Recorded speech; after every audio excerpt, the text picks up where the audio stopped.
About a week or so ago, Catholic apologist Trent Horn took to his Twitter account and said the following. Watching Jimmy Akin debate Bart Ehrman. Ehrman is about halfway through his opening, and so far, he's relying on alleged contradictions between the birth narratives. This is like watching someone pitch a softball and waiting for Babe Ruth to knock it out of the park. That's quite the comparison given Babe Ruth's 714 home runs, and the place he holds in collective American memory as the baseball player par excellence. Or just listen to the kids from The Sandlot describe him. The Sultan of Swat!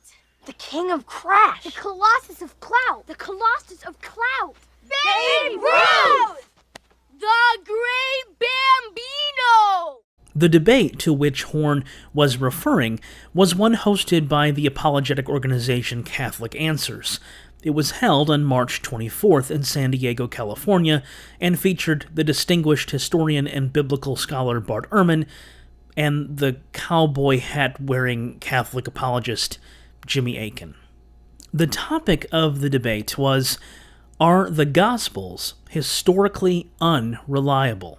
As tempting as it would be to do a thorough analysis of this debate, I lack the blood pressure medication to get through it, and for now, I'll have to let those who eat fewer cheeseburgers handle it. During the debate, Ehrman brought up a contradiction between the Gospels of Matthew and Luke that is difficult to reconcile. Here's what he says. Yeah, good. So, do you think Jesus was born in Bethlehem? Yes, I do. How do you account for the fact that Matthew and Luke disagree about how it happened? I'll answer, but in what respect do you have in mind? In Luke, there's a census. They're from Nazareth. And in Luke, they have to go to Bethlehem. And while they're there to register for the census, it happens to be the time when Mary goes into labor and she gives birth.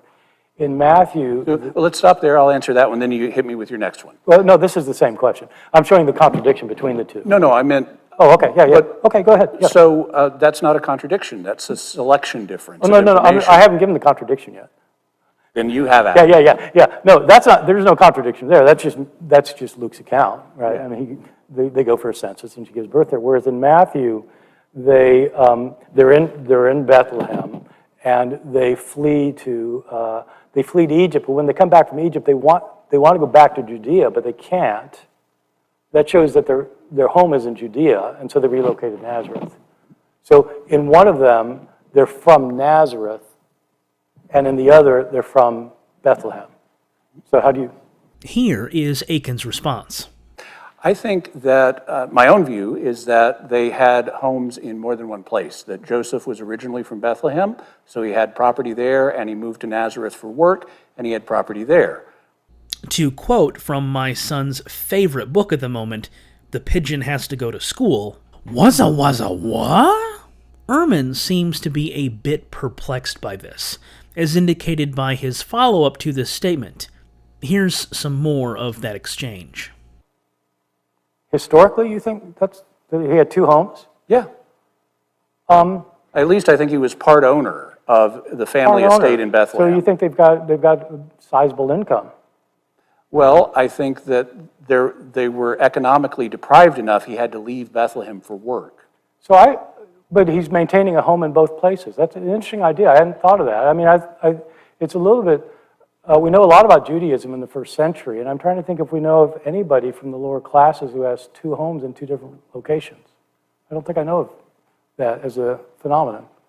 Well, I'm not saying how common it was, but it seems to me that's the straightforward way to read this.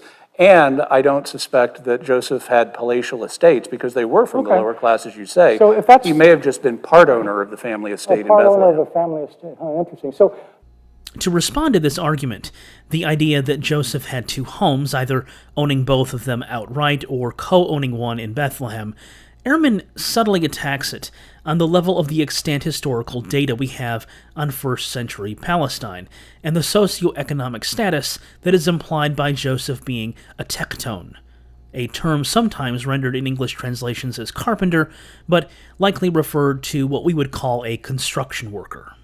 The idea that being a tectone implies some sort of socioeconomic inferiority can be detected in the rhetorical questions asked by people in Jesus' hometown of Nazareth upon hearing him teach in the synagogue. Here's Mark's account. On the Sabbath, he began to teach in the synagogue, and many who heard him were astounded. They said, "Where did this man get all this? What is this wisdom that has been given to him? What deeds of power are being done by his hands?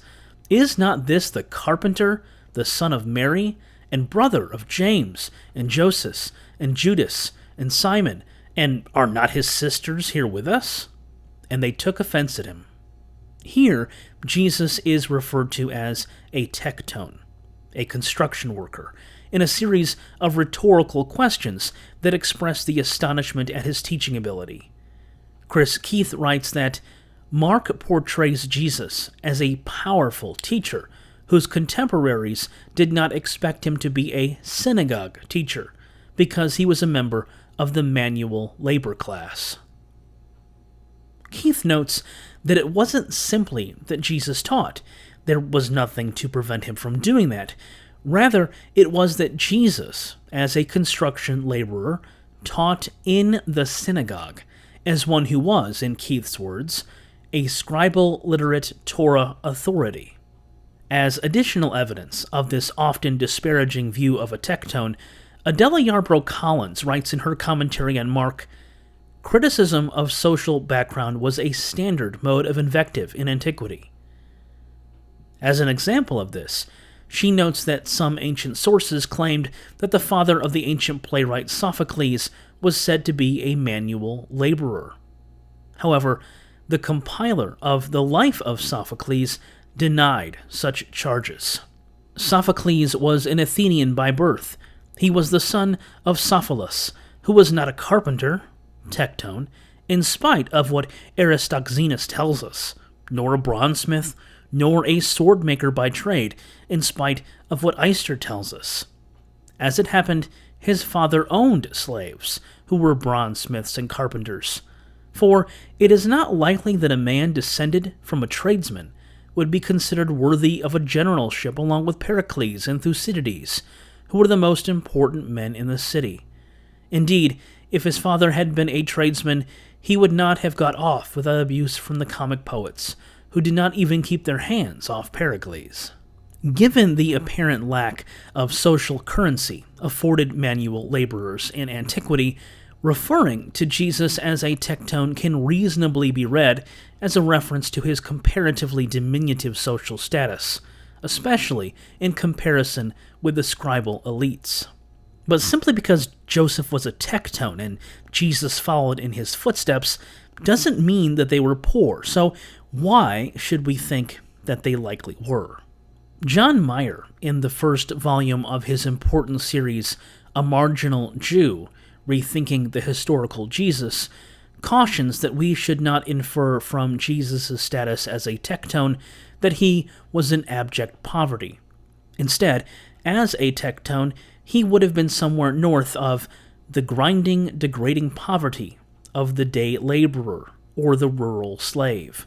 Meyer notes that in Galilee, one could find the rich, who made up a small subset of the population, followed by owners of large estates, successful merchants, and those who oversaw the collection of taxes and tolls. Beneath that was not the poorest of the poor, but something else. He writes, "Many people fell into a vague middle group, not our American middle class, including business people and craftsmen in cities, towns, and villages, as well as freehold farmers with fair-sized plots of land." He goes on to observe that beneath this middle group, one could find day laborers, hired servants, traveling craftsmen, and dispossessed farmers forced into banditry. Finally, at the very bottom were slaves. Where did Jesus fit into this picture? Meyer writes, "On this rough scale, Jesus the woodworker in Nazareth would have ranked somewhere at the lower end of the vague middle, perhaps equivalent, if we may use a hazy analogy, to a blue-collar worker in lower middle-class America. He was indeed, in one sense, poor, and a comfortable middle-class urban American would find living conditions in ancient Nazareth appalling. But Jesus was probably no poorer or less respectable than almost anyone else in Nazareth, or, for that matter, in most of Galilee. Was Jesus poor? Yes, but he wasn't at the very bottom of the socioeconomic ladder. Nevertheless, it strains credulity to think that Joseph, Jesus' father, was as a tectone able to afford 2 homes, even in part. Akin's hypothesis fails to account for the historical data. Unless, did Joseph have a timeshare in Bethlehem? But there is another problem with Akin's view, and it has nothing to do with history.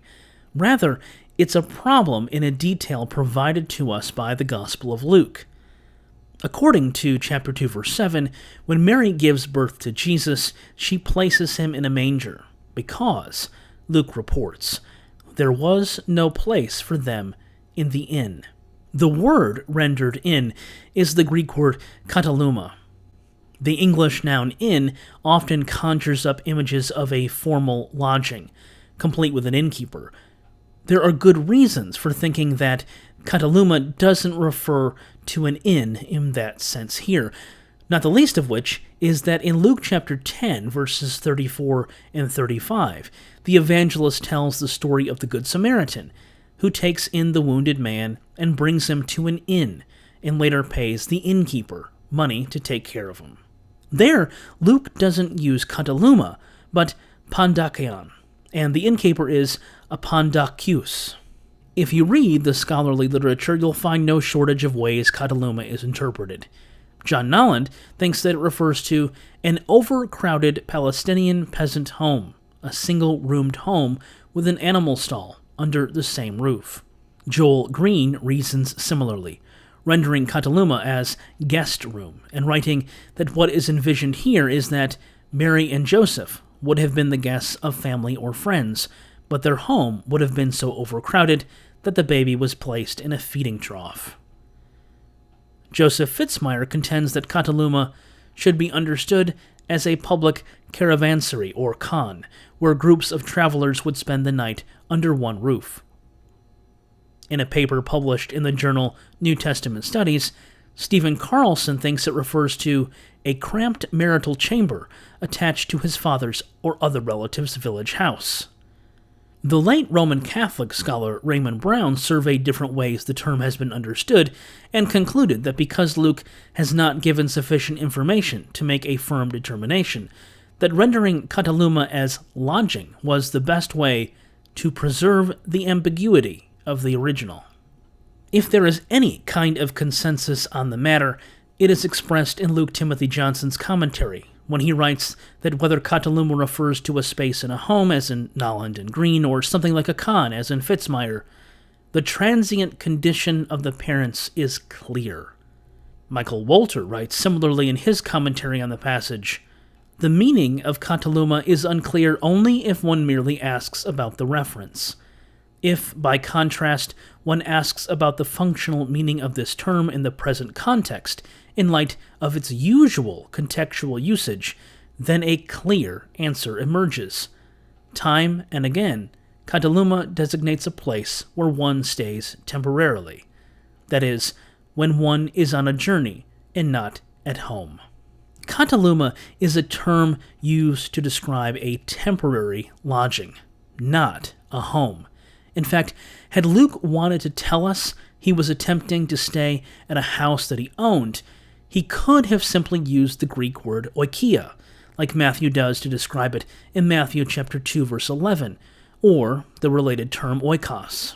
The key takeaway here is that wherever it was that Joseph and Mary tried to stay as she went into labor, it wasn't a place that Joseph had any control over, as one might expect if he owned it.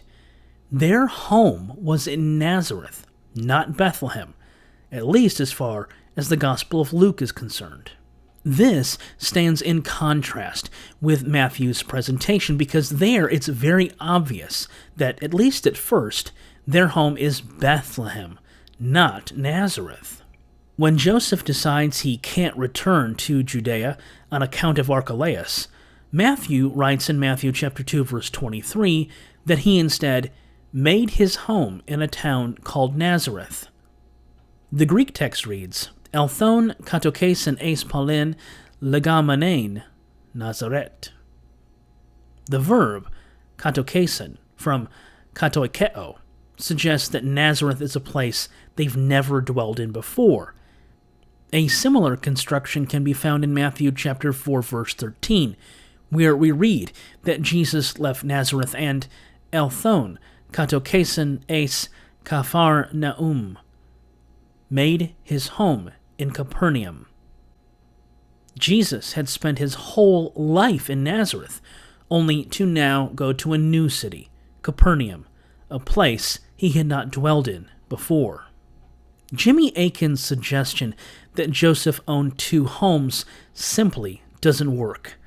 In Luke's Gospel, it's clear that Joseph tried to find a temporary lodging wherein Mary could birth Jesus, an act unnecessary if he owned a home in town. And in Matthew's Gospel, the language strongly suggests Joseph had never lived in Nazareth before, which flies in the face of the Lucan Gospel.